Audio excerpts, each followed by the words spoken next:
Bonjour, bienvenue sur le podcast d'Emmanuel Bautreau. Je suis Emmanuel Bautreau. Je suis sophrologue, psychologue du travail et auteure de livres de contes sophrologiques. Aujourd'hui, je voudrais en fait vous parler des troubles 10.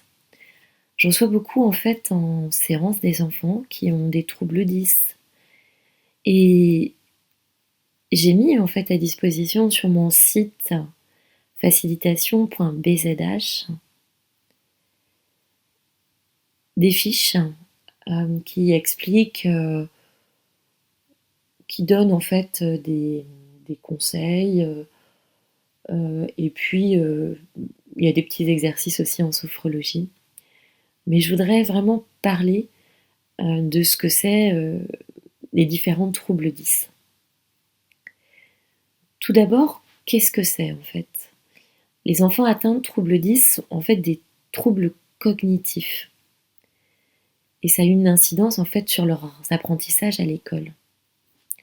Les troubles 10 sont des troubles neurologiques qui se manifestent de manière persistante et durable et qui en fait n'ont aucun lien avec le niveau d'intelligence de l'adulte qui ont ces troubles 10.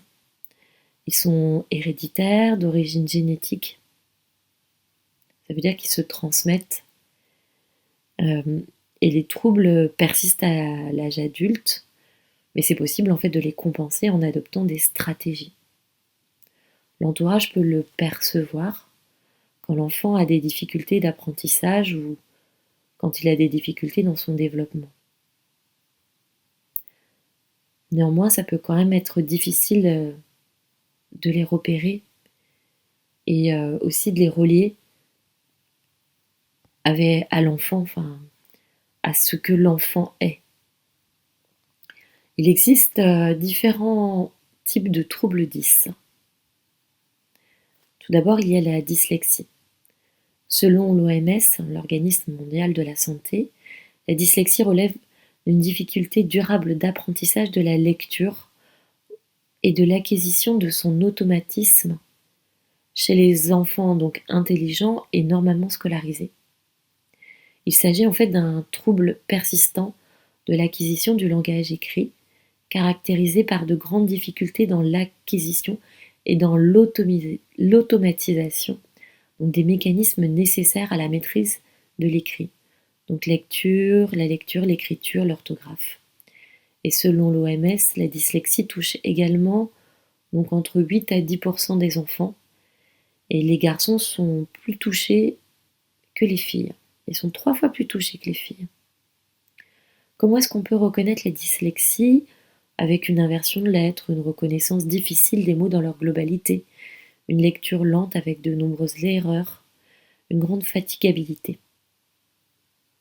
Ce n'est pas forcément utile de se précipiter chez l'orthophoniste s'il y a un retard dans l'apprentissage de la lecture parce que le temps est nécessaire pour que l'apprentissage de la lecture se fasse, soit intégré.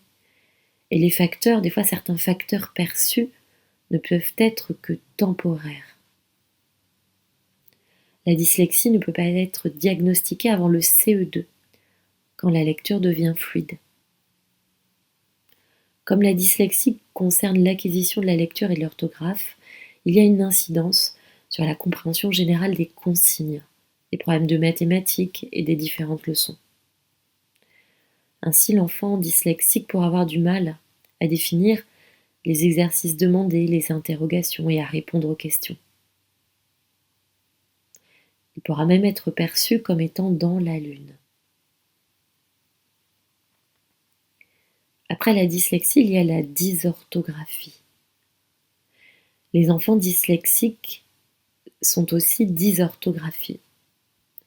La dysorthographie est un trouble persistant de l'acquisition et de la maîtrise du langage écrit qui affecte donc l'orthographe. Les enfants dysorthographiques ont des difficultés à maîtriser l'orthographe et ses règles et sont donc pénalisés au niveau de leurs résultats à l'école.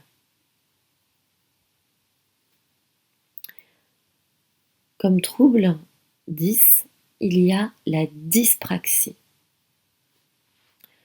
Selon l'OMS, la dyspraxie est un trouble spécifique du développement moteur dont la caractéristique essentielle est une altération du développement de la coordination non imputable entièrement à un retard intellectuel ou une affection neurologique spécifique congénitale acquise.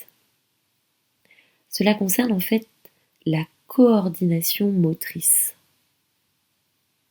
La dyspraxie est beaucoup moins connue que la dyslexie et est détectée quand le manque de coordination motrice affecte la vie quotidienne, les apprentissages et les résultats scolaires.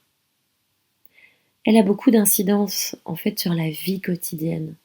Difficulté à s'habiller, tenir les couverts, prendre une douche, se laver les dents, ranger.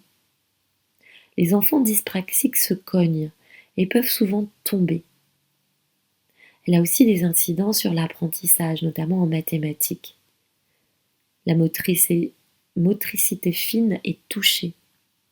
Mais la dyspraxie peut être repérée plutôt que la dyslexie. Elle peut être repérée dès la maternelle. Un autre trouble, 10, c'est la dyscalculie.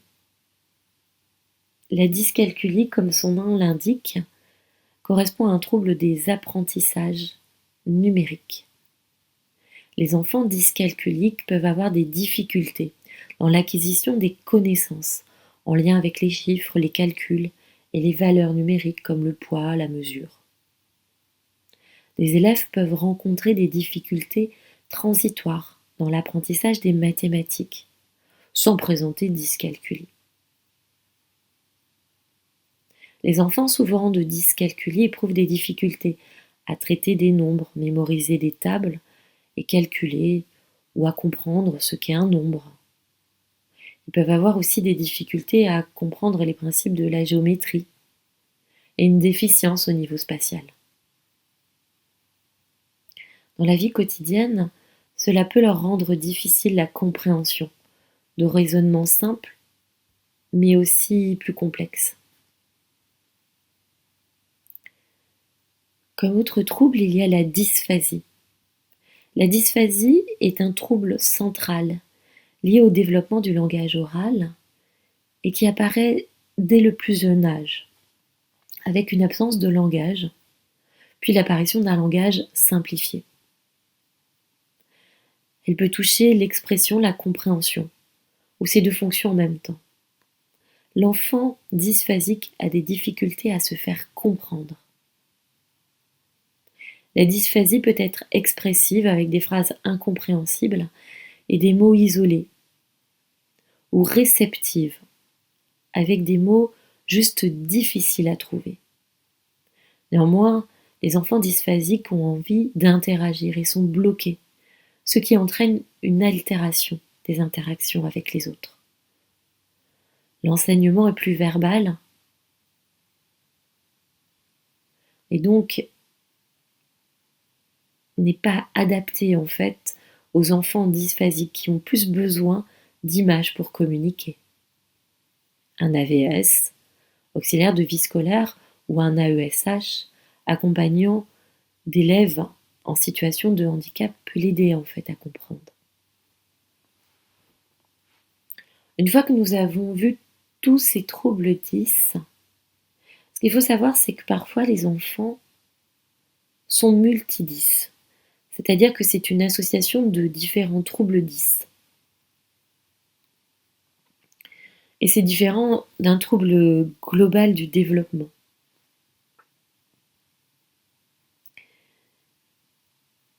Cela peut être compliqué donc pour les différents rendez-vous chez les spécialistes, orthophonistes, psychomotriciens, orthoptistes. Ça peut être aussi compliqué à diagnostiquer, comme n'importe quel trouble 10. En conclusion, les troubles 10 doivent être distingués de la simple difficulté. Ils demandent de grands efforts aux enfants 10 avec une plus grande fatigabilité, car une grande attention est demandée. aux enfants pour compenser des troubles de l'attention, une concentration difficile à maintenir, un écart entre la compréhension orale et écrite et une lenteur dans le traitement de l'information. Les enfants atteints de troubles 10 ont donc une plus grande fatigabilité, mais aussi s'adaptent énormément et peut-être ne le voyons-nous pas assez.